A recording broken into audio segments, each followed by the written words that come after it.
하나님이여, 사슴이 시냇물을 찾기에 갈급함같이 내 영혼이 주를 찾기에 갈급하나이다. 내 영혼이 하나님 곧 살아계시는 하나님을 갈망하나니 내가 어느 때에 나아가서 하나님의 얼굴을 배울까? 사람들이 종일 내게 하는 말이 내 하나님이 어디 있느뇨 하오니 내 눈물이 주야로 내 음식이 되었도다. 내가 전에 성의를 지키는 무리와 동행하여 기쁨과 감사의 소리를 내며 그들을 하나님의 집으로 인도하였더니 이제 이 일을 기억하고 내 마음이 상하는도다.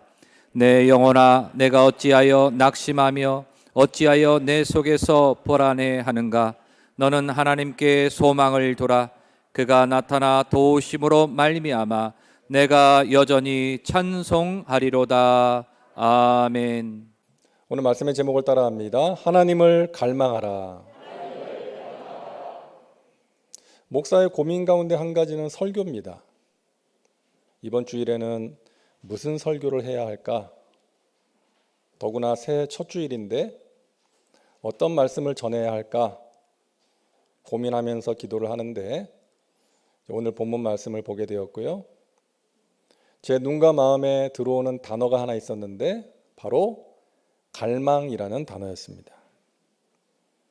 오늘 이 시간 한 해를 시작하는 저와 여러분에게 주시는 하나님의 메시지라고 생각합니다. 우리를 향하신 하나님의 마음이라고 생각합니다. 우리에게 하나님을 향한 갈망이 필요하다고 말씀하십니다. 여러분, 갈망이 무엇입니까? 간절히 바라는 것이죠. 소망하는 것입니다. 시편 42편 1절 말씀 우리 같이 읽겠습니다. 하나님이여, 사슴이 시냇물을 찾기에 갈급함같이 내 영혼이 주를 찾기에 갈급하니이다. 아멘. 사슴이 시냇물을 찾지 못하면 어떻게 되는 거예요? 갈증의 고통을 느끼다가 죽는 것입니다. 그래서 물을 찾는 것이죠. 물을 찾아야지 결심하고 찾는 것이 아니라 자연스럽게 찾게 되는 것입니다. 얼마나 간절하게 물을 찾겠습니까? 그러한 갈급함으로, 영적인 목마름으로, 간절함으로 하나님을 찾는 것, 이것이 하나님을 갈망하는 것입니다. 2절 함께 읽습니다. 내 영혼이 하나님 곧 살아계시는 하나님을 갈망하나니 내가 어느 때에 나아가서 하나님의 얼굴을 배울까? 내 영혼이 살아계시는 하나님을 갈망하나니. 여러분, 하나님 살아계시죠? 우리 하나님 과거 역사 속의 하나님이 아니라 지금 살아계셔서 우리와 함께 하시는 하나님이십니다. 우리를 도와주시고 우리에게 은혜를 베푸시고 간절한 기도에 응답하시는 하나님이십니다. 그 하나님을 우리가 갈망하는 거예요. 내가 어느 때에 나아가서 하나님의 얼굴을 배울까? 하나님을 갈망하는 것은 하나님의 얼굴을 구하는 것입니다. 하나님의 얼굴을 구한다는 것이 어떤 의미예요? 하나님을 구하는 거예요. 하나님 그분을 구하는 것입니다. 하나님을 만나 배웠기를 간절히 구하는 거예요. 그런데 여러분, 우리는 하나님의 얼굴이 아닌 하나님의 손을 구할 때가 자주 있지 않습니까? 하나님을 갈망하는 것이 아니라 하나님이 주시는 선물을 갈망할 때가 많은 것이죠. 예를 들어서 어느 가정의 가장이 이제 며칠 동안 힘든 출장을 다녀왔는데 집에 돌아왔는데 어린 자녀가 아빠의 얼굴은 보지 않고 아빠의 손만 보면서 아빠 뭐 사왔어요? 내 선물 사왔어요? 한다면 기쁘겠습니까? 아니면 아빠 하면서 아빠 보고 싶었어요. 수고 많으셨어요. 이러는 게 기쁘겠습니까? 물어보나 마나겠죠. 아빠를 반가워하고 환영하는 자녀가 아빠에게는 기쁜 거 아닙니까? 우리는 하나님의 선물을 갈망할 때가 자주 있다는 거예요. 우리에게 필요한 것, 우리가 갖고 싶은 것. 물론 전능하신 아버지 하나님께 그런 것을 구해야죠. 건강을 구하고 물질을 구하고 자녀가 잘 되고 사업이 잘 되기를 구하는 것은 자연스러운 것입니다. 하지만 그 선물에만 집중한다면 선물을 주시는 하나님을 알지 못할 수 있다는 것이죠. 그리고 선물을 구해서 선물을 받으면 더 이상 하나님을 찾지 않는 거예요. 문제가 있을 때는 하나님을 간절히 찾는데 문제가 해결되면 찾지 않는 거예요. 그렇기 때문에 우리는 하나님을 갈망해야 하는 것입니다. 하나님을 구해야 되고 하나님을 사랑해야 되는 거예요. 우리가 성령 충만을 구하는데 여러분 성령 충만이 무엇입니까? 말 그대로 성령님으로 하나님으로 충만한 상태예요. 그럼 성령 충만을 위해서는 성령님을 구해야 되는 것이죠. 근데 많은 사람들이 성령 충만을 어떤 성령의 은사나 능력을 소유하는 것으로 생각합니다. 그렇지가 않아요. 여러분 성령 충만은 내가 성령의 어떤 능력이나 은사를 소유하는 것이 아니라 성령께서 내 마음 전체를 완전히 장악하시는 상태를 말하는 것입니다. 내가 성령에 사로잡히는 상태예요. 그래서 성령님께서 이끄시는 대로 순종하는 것입니다. 하나님을 갈망한다는 것은 뭐예요? 하나님이 주시는 무언가를 얻어내고 소유하기 위한 것이 아니라 하나님으로 충만하기 위해서, 하나님 그분을 더 깊이 알기 위해서, 그리고 하나님께서 이끄시는 대로 하나님의 뜻대로 살기 위해서 우리가 하나님을 구해야 되는 것입니다. 그런 마음으로 하나님을 갈망하고 하나님을 구하면 하나님께서 우리의 삶 가운데 구체적으로 역사하시는 거예요. 우리에게 선물도 주시고요. 선물이 목적이 아니라 하나님 그분이 우리의 목적이 되어야 하는 것입니다. 우리가 하나님을 갈망할 때 하나님을 만날 수가 있습니다. 예레미야 29장 13절 우리 같이 읽습니다. 너희가 전심으로 나를 찾고 찾으면 나를 만나리라. 아멘. 전심으로 하나님을 찾고 찾으면 만나리라. 하나님을 찾을 때 하나님을 만날 수 있고요. 하나님을 만날 때 하나님을 알 수가 있습니다. 오랜 세월 신앙생활을 하면서 수많은 설교를 들었고 또 성경도 읽었고 교회에서 어떤 직분도 받았기 때문에 내가 하나님을 알고 있다라고 생각할 수가 있습니다. 근데 여러분 우리가 잘 생각해야 되는 것은 하나님에 대해서 아는 것과 하나님을 아는 것은 차이가 있다는 거예요. 하나님에 대해서 아는 것과 하나님을 아는 것은 차이가 있습니다. 예를 들어서 요즘 인기가 많은 가수 이명웅 씨, 이제 나만 믿어요, 사랑은 늘 도망가, 뭐 이런 노래 부른 가수 아닙니까? 이 이명웅이라는 가수에 대해서 잘 아는 분들이 있어요. 그 사람을 좋아해서 관심이 있어서 그 사람의 어떤 개인 이력과 또 신상, 취향에 대해서 구체적으로 아는 거예요. 근데 여러분 그런 것들을 안다고 해서 그 사람을 제대로 아는 것일까요? 그렇지 않죠. 그 사람을 제대로 아는 사람은 어떤 사람이에요? 그를 만나서 함께 시간을 보내면서 대화도 나누고 그러면서 그와 마음을 나눈 사람만이 그 사람을 제대로 아는 것입니다. 우리가 하나님에 대해서 알 수 있어요. 많은 설교를 듣고 또 성경 공부를 통해서 하나님에 대해서 알 수 있어요. 근데 지식적으로 아는 것은 하나님에 대해서 아는 거예요.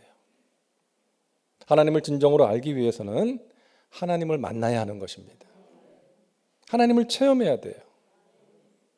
그러함으로 하나님의 마음, 하나님의 뜻을 헤아릴 수 있어야 하는 것입니다. 그럴 때에 하나님을 안다라고 할 수가 있는 것입니다. 성경에 나오는 모든 하나님을 안다라는 말씀은 체험적인 알을 말하는 거예요. 하나님의 뜻을 분별하고 그 뜻대로 살아가는 사람을 말하는 것입니다. 제가 예전에 말씀드린 적이 있는데요. 어느 목사님의 이야기인데 3대째 목사입니다. 신학대학에 갔어요.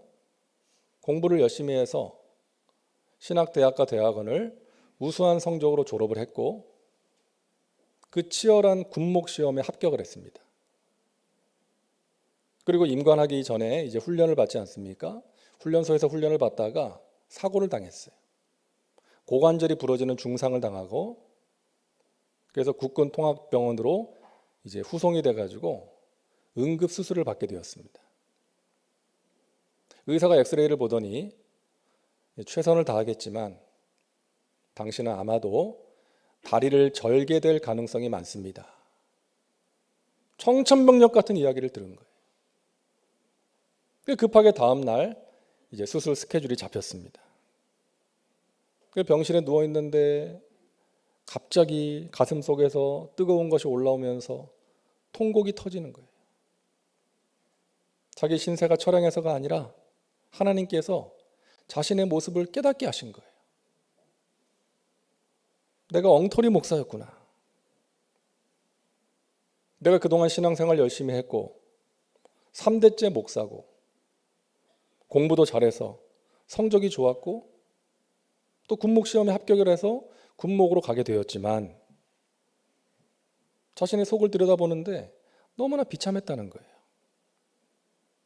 군 선교를 위해서 군목으로 간다라고 말은 했지만 사실은 사병보다는 장교가 좋아 보이고 편해 보여서 지원을 한 거였어요.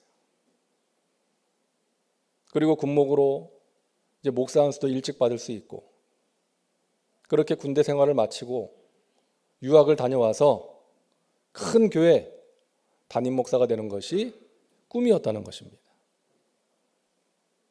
하나님의 종이라고 하면서 사실은 하나님을 이용해서 성공하려는 야망이 자신 안에 가득했던 것을 보게 된 거예요. 하나님의 뜻과는 전혀 상관없이 살았던 자신의 모습을 보게 된 것입니다.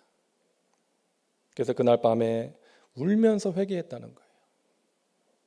그날 밤이 처음으로 주님을 인격적으로 만난 은혜의 밤이 되었던 것입니다. 그렇게 새벽녘이 되었을 때 내가 당한 사고가 불행이 아니라 은혜라는 것을 알게 됐대요. 내가 이대로 목사가 되면 안 되겠기에, 엉터리 목사가 되겠기에 하나님께서 나를 치셨구나.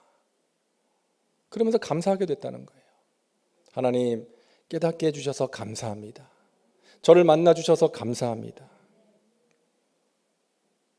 수술이 잘 되었고 또 2번의 추가 수술을 받은 후에 다리를 절지 않고 온전하게 회복이 되었다는 것입니다. 지금은 일기예보 역할만 하고 있대요. 다리가 쑤시면 비가 오려나? 여러분, 이 목사님의 이야기가 우리에게 주는 메시지가 무엇입니까? 오랫동안 신앙생활을 하고 신학대학을 우수한 성적으로 졸업하고 3대째 목사고 그렇다 할지라도 하나님을 알지 못할 수가 있다는 거예요. 하나님의 뜻과는 전혀 상관없이 살아갈 수가 있다는 것입니다. 내 뜻대로, 내 생각대로, 내가 보기에 좋은 대로 살아갈 수가 있다는 거예요. 하나님이 내 삶의 주인이 아니라 내가 내 삶의 주인이 되어서 내가 원하는 대로 살아갈 수가 있다는 것입니다. 여러분, 그래서 우리가 하나님을 갈망해야 되는 것입니다. 하나님을 만나야 되고 하나님의 뜻을 알아야 되는 거예요. 자, 언제 우리가 하나님을 갈망하게 됩니까? 먼저는 가난한 심령이 될 때 우리는 하나님을 갈망하게 됩니다. 마태복음 5장 5절에 심령이 가난한 자는 복이 있나니 천국이 저희 것이미요 라고 예수님께서 말씀하세요. 이 가난에는 2 종류의 가난이 있습니다. 먼저는 힘들어도 내 힘으로 근근히 생계를 이어갈 수 있는 가난이 있고, 또 한 가지는 도저히 내 힘으로는 생계를 유지할 수 없기에 누군가의 도움이 없이는 살 수 없는 가난이 있어요. 예수님께서 말씀하신 이 심령이 가난한 자 할 때의 가난은 후자입니다. 나는 하나님이 없이는 살 수가 없습니다. 하나님의 은혜가 없이는 살 수 없습니다. 그렇게 고백하는 심령이에요. 그러면서 하나님을 갈망하고 하나님을 찾고 의지하는 심령이 가난한 심령인 것입니다. 그런 사람이 복이 있다는 거예요. 왜요? 천국이 저희 것임이요. 우리가 장차 가게 될, 이 세상을 떠나면 가게 될 천국뿐만이 아니라 이 땅을 살아가는 동안에 하나님께서 다스리시는 하나님의 나라, 하나님께서 내 마음을 다스려 주시고, 하나님께서 우리의 가정을 다스려 주시고, 나의 직장과 사업장을 다스려 주시는 그 은혜를 체험할 수 있기에 가난한 심령으로 하나님을 찾는 사람, 갈망하는 사람이 복 있는 사람인 줄로 믿습니다. 오늘 시편 기자는 절망적인 상황 속에 있습니다. 5절 말씀이죠. 내 영혼아, 내가 어찌하여 낙심하며 어찌하여 내 속에서 불안해하는가. 낙심하게 되는 상황, 마음이 불안해지는 상황이에요. 그런 상황 속에서 주님을 갈망하고 있는 것입니다. 절망할 때 갈망하는 기도가 나오는 것이죠. 그리고 또 한 가지, 우리가 하나님을 사랑할 때 하나님을 갈망하게 되는 것입니다. 하나님을 사랑할 때, 하나님을 사랑할 때, 우리가 누군가를 사랑하면 갈망하게 되는 것이죠. 함께하고 싶고 대화하고 싶은 거 아닙니까? 그 사람을 알기를 원하게 되는 것이죠. 저는 군대 생활할 때 제 아내를 처음 만났습니다. 이제 휴가를 나와서 저랑 친한 이제 선배의 소개로 제 아내를 만났는데, 그리고 나서 저는 이제 부대에 다시 복귀를 해야 되니까 그 다음부터 편지를 주고받았어요. 근데 그 편지의 내용이 유치하기 짝이 없습니다. 서로를 알기 위한 질문과 대답으로 채워져 있어요. 뭐 키가 몇이냐, 몸무게가 몇이냐, 무슨 음식을 좋아하냐, 취미가 뭐냐, 심지어는 발 사이즈가 몇이냐. 상대방이 아주 그냥 사소한 것까지 알고 싶은 거예요. 여러분, 우리가 하나님을 사랑하게 되면 하나님을 알고 싶어집니다. 하나님의 성품, 하나님의 능력, 하나님의 뜻을 알고 싶어지는 거예요. 그래서 성경을 읽게 되고 하나님 말씀을 배우고 싶어지고 기도하게 되고 예배를 사모하게 되는 것입니다. 사랑하는 여러분, 올해 저와 여러분에게 이와 같은 갈망이 회복될 수 있기를 간절히 바랍니다. 절대로 형식적으로 습관적으로 신앙생활하는 것이 아니라 간절하게 하나님을 찾음으로 하나님을 더 깊이 알아가게 되고 하나님의 은혜를 누리는 복된 삶을 살아가시기를 주님의 이름으로 축원합니다. 여러분, 갈망의 결과는 변화입니다. 갈망은 우리를 변화시켜요. 우리를 새롭게 만듭니다. 오늘 5절 말씀 우리 다시 한번 같이 읽겠습니다. 내 영혼아, 내가 어찌하여 낙심하며 어찌하여 내 속에서 불안해하는가? 너는 하나님께 소망을 두라. 그가 나타나 도우심으로 말미암아 내가 여전히 찬송하리로다. 아멘. 낙심과 탄식이 변하여 찬송이 되는 것입니다. 어려움 속에서 자신의 과거를 생각하면서 마음이 낙심이 되고 또 사람들이 네가 믿는 하나님이 어디 있느냐 조롱하는 말을 들으면서 마음이 무너졌지만 시편 기자는 그와 같은 상황 속에서 자신에게 선포하는 거예요. 내 영혼아, 네가 어찌하여 낙심하며 어찌하여 내 속에서 불안해하는가? 너는 하나님을 바라보라. 하나님께 소망을 두라. 그가 나타나 도우심으로 말미암아 내가 여전히 찬송하리로다. 문제가 달라지기 전에, 환경이 변화되기 전에 내가 달라지는 것입니다. 하나님을 갈망하니까 하나님께서 소망을 주시고 찬송을 주시는 거예요. 야곱이 야복강 나루터에서 천사와 씨름을 합니다. 우리는 이 장면을 보면서 하나님을 간절히 붙들어야 되고 간절한 기도를 통해서 하나님의 응답을 체험할 수 있다라는 생각을 하죠. 물론 맞습니다. 근데 그와 함께 중요한 것, 이 장면에서 우리가 꼭 기억해야 될 것은 야곱의 변화예요. 야곱의 변화. 야곱은 그 전까지 자기 자신을 믿고 살았던 사람입니다. 자신이 원하는 것을 얻기 위해서 수단과 방법을 가리지 않았던 사람이에요. 영리한 머리와 인간적인 수단을 동원해서 자기가 갖고 싶은 것을 마침내 가졌던 그런 사람 아닙니까?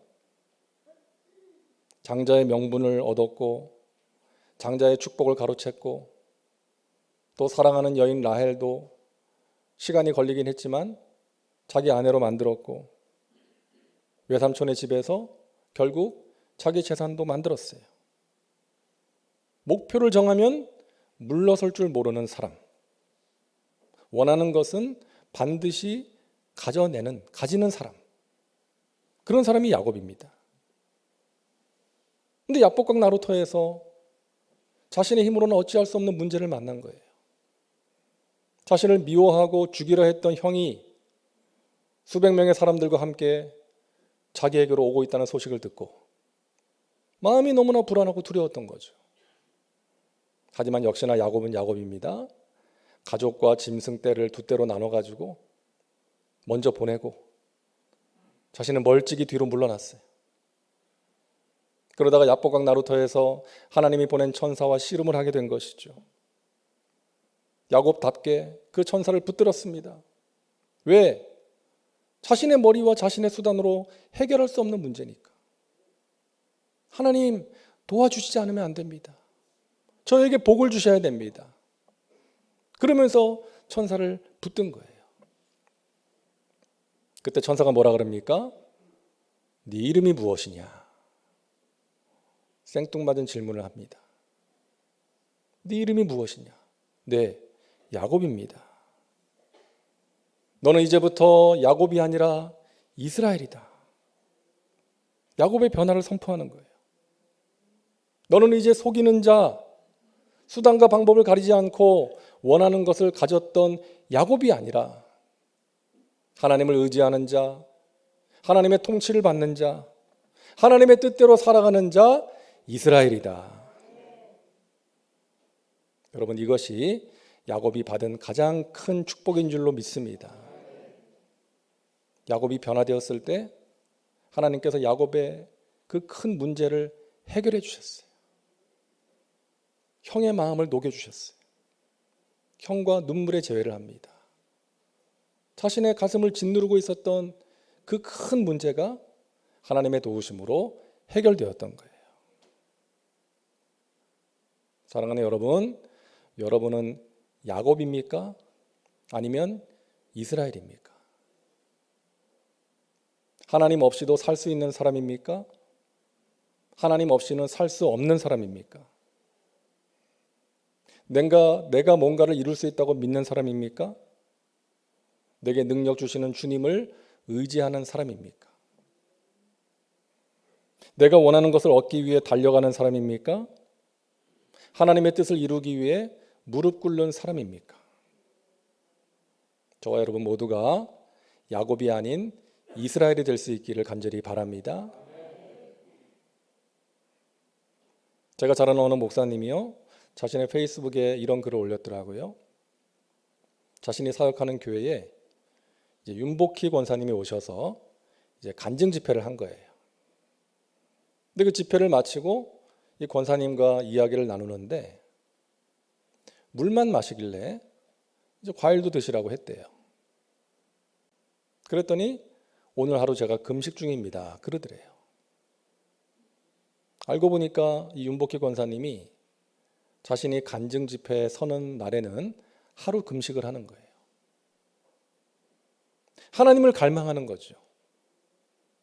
하나님 그 자리에 임재해 주셔서 저를 사용해 주시고 그 자리에 참석한 사람들을 하나님 만나 주세요. 하나님의 은혜와 위로가 전해지게 해주세요. 그런 마음으로 금식하면서 그 집회 자리에 선다는 것입니다. 여러분, 우리의 예배가 그런 예배가 될 수 있다면 하나님의 영광이 충만할 줄로 믿습니다. 말씀을 전하는 제가 그러한 하나님을 향한 갈망으로 말씀을 준비해서 전하고, 또 찬양하시는 분들, 또 우리 찬양대, 그러한 중심으로 하나님께 찬양하고, 또 예배를 섬기시는 모든 분들, 하나님을 향한 갈망, 그 은혜에 대한 갈망으로 방송실에서 자막도 넘기고, 또 저와 여러분 모두가 그러한 중심으로 하나님을 예배한다면 하나님께서 우리의 예배 가운데 충만하게 임재하셔서 우리 각 사람을 만나주시고 귀한 은혜를 허락하실 줄로 믿습니다. 우리를 변화시켜 주실 줄로 믿습니다. 우리 예배가 하나님을 갈망하는 예배가 되기를 소망합니다. 우리의 기도가 하나님을 갈망하는 기도가 되기를 바랍니다.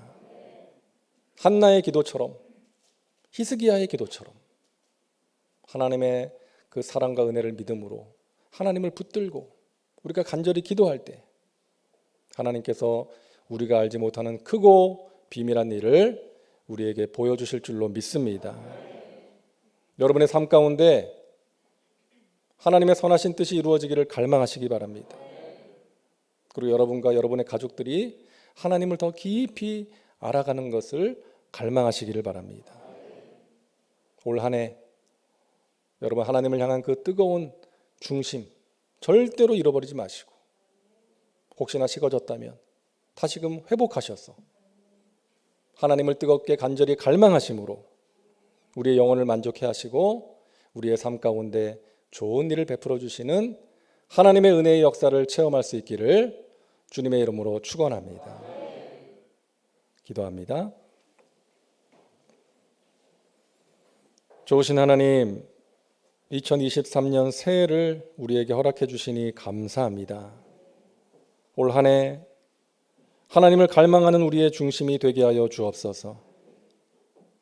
하나님을 찾고 하나님을 만나고 하나님을 더 깊이 알아가는 복된 한 해가 되게 하여 주옵소서. 우리 영혼을 만족해 하시고 승리를 주시고 하늘의 신령한 복으로 이 땅에 기름진 것들로 채워주시는 하나님의 은혜를 누리며 살아가는 하나님의 백성들 되게 하여 주시옵소서. 예수님의 이름으로 기도하옵나이다. 아멘.